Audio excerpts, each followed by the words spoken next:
Hello and welcome to some more Star Citizen. Today looking at funding and unofficial modding tools, questions for a big ship Q&A, and a variety of answers from devs over the week.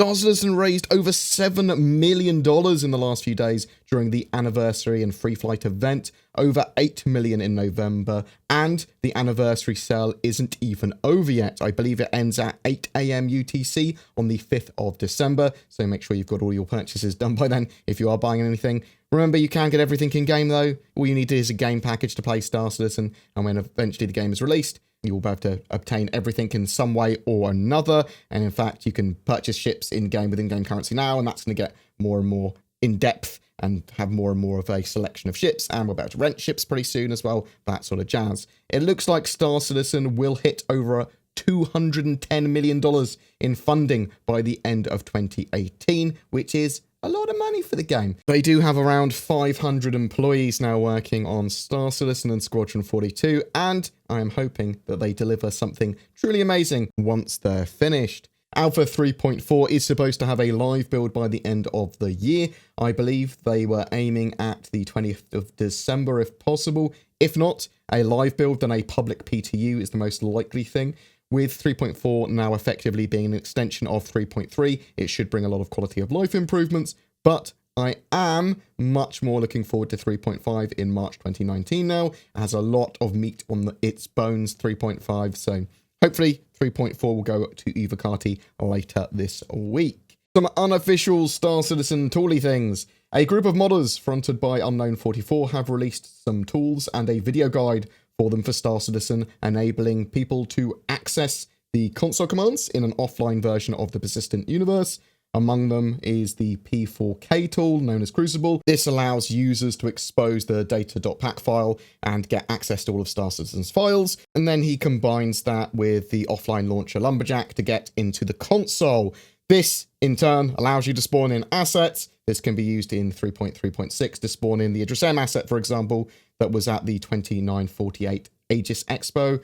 Obviously, it's in an offline version of the persistent universe, though. I think that there is a worry here that these could be engineered to work in a live environment and basically be hacks or cheats. But Unknown44 states, I am concerned that people are going to try and cheat, as so far CIG's attempts to lock anything down were thwarted in a single afternoon, so I am going to carefully drip updates on this project to keep you and CIG safe from scum who have no respect for modding. Personally, I'm loath to use anything unverified security-wise, and I haven't gone over the .exes personally though. If Unknown44 does release the source code, then that will make things a bit easier actually. Also, I'm pretty sure it's against the end user license agreement terms of service stuff to use invasive tools like this, so please bear that in mind. I am curious on how CIG will respond. Modding is supposed to be supported by the game at some point, but do CIG want this sort of exposed assets in Star Citizen's current state to be available to people? I mean, one of the reasons they have that inclusion-exclusion sort of system where they literally choose assets to be included in builds or not to be included in builds is to prevent things like this. It's very possible they will lock the whole thing down, or if they don't, then they will be very careful about what they include asset-wise in for future builds.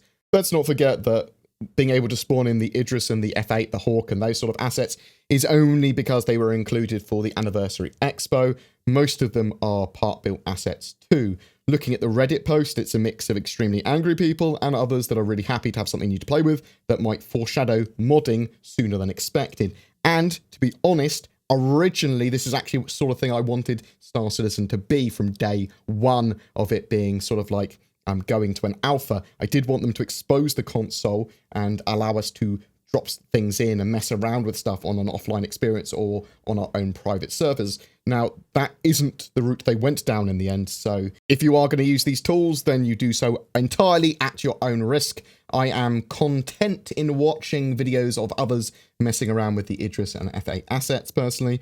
I do like the idea of modding, getting into the game sooner rather than later, and the ability to mess around in an offline sandbox is very appealing. After watching the video as well, Unknown44 does look like He potentially is trying to get hired by CIG. I've talked to him a few times on the Discord as well, and he seems like a nice, smart guy, so good luck with that. Links to the original post down below.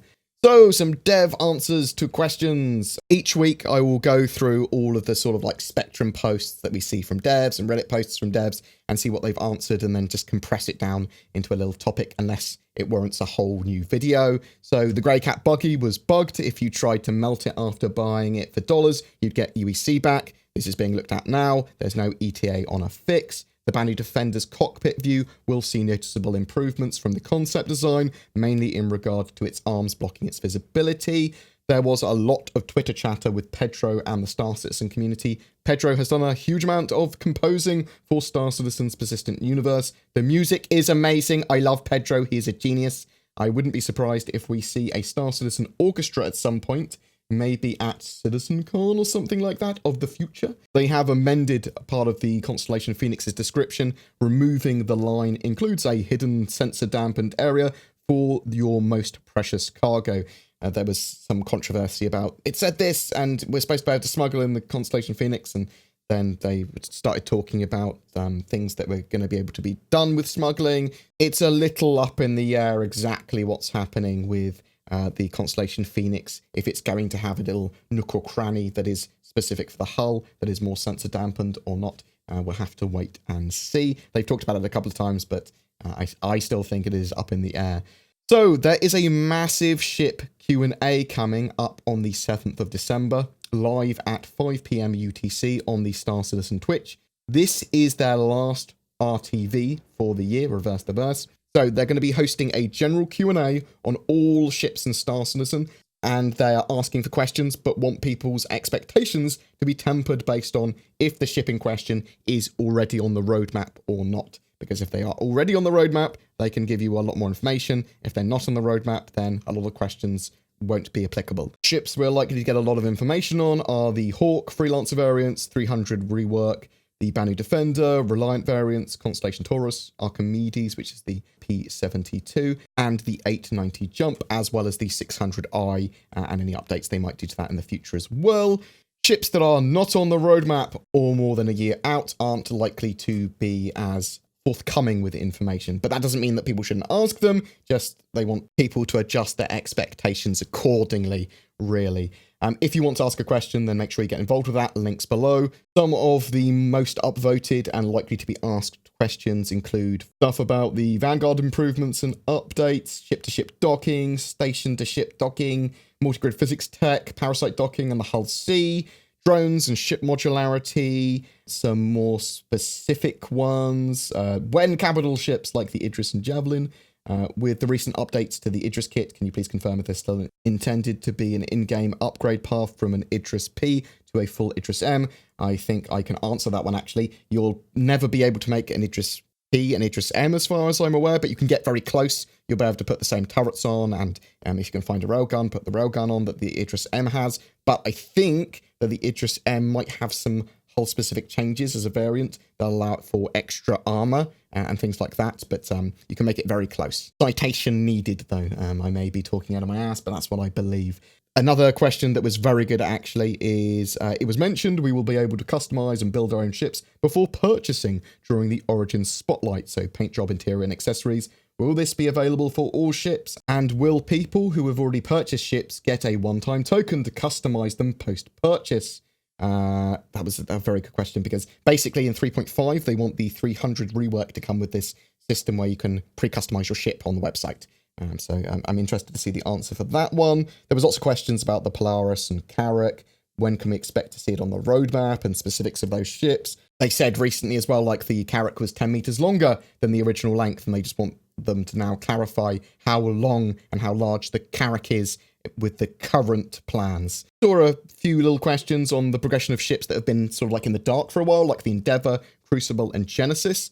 So I'm looking forward to any of those questions being answered as well. There's quite a lot in there, lots of the same ones repeated too. Even if you're not asking a question, then check them out and upvote the ones you want to get asked. Or, instead, feel free to share your thoughts here. What do you think about those modding tools? Good, bad, silly to make them public? Are there any questions that you hope to get asked in the ship Q&A? Whatever you think, chuck them in the comments below and I'll take a look. We will be giving away another Saber Raven with a CitizenCon digital goodies pack. All you need to do is be subscribed to my channel and comment on any of my videos in December to be in for a chance of winning. And some other giveaways may appear and some other stuff along the month, but I will inform you when that happens. If you are considering getting or upgrading your gaming PC for Star Citizen or any other game for that matter, instead consider the Shadow Cloud gaming service. It's a subscription-based service that leverages your internet connection to turn any appropriate device, whether it be an old PC, smartphone, tablet, and more, into a powerful Windows 10 gaming PC. It's been working well in the latest 3.3.0 PTU patch of Star Citizen. I'm going to try and maintain a best practices guide on my website as well. More information is available in the links below, and if you do decide to try it, use the code BoredGamer to get a discount. Thanks for watching, guys, and I'll see you in the verse.